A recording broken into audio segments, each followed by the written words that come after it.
গোপালগঞ্জের টুঙ্গিপাড়ায় ঝটিকা মিছিল করেছে নিষিদ্ধ সংগঠন ছাত্রলীগ। মহান বিজয় দিবসের দিন সোমবার ভোরে সরকারি শেখ মুজিবুর রহমান কলেজে এই মিছিল হয়। উপজেলা ছাত্রলীগের সাবেক যুগ্ম সাধারণ সম্পাদক ফেমাস রহমান এতে নেতৃত্ব দেন। মিছিলে অংশ নেন 11 জন। এ সময় তারা নানান স্লোগান দেন।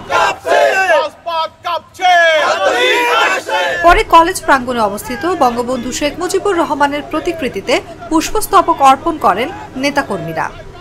মিছিলে আরো উপস্থিত ছিলেন টুঙ্গিপাড়া উপজেলা ছাত্রলীগের সহ সভাপতি সোহেল ফকির, সাংগঠনিক সম্পাদক আবিদ হাসান, বর্ণী ইউনিয়ন ছাত্রলীগের সভাপতি রোমান মোল্লা, কুশলী ইউনিয়ন ছাত্রলীগের সভাপতি জাকির হোসেন।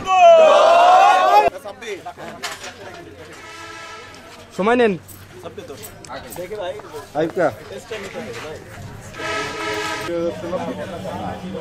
ভাই।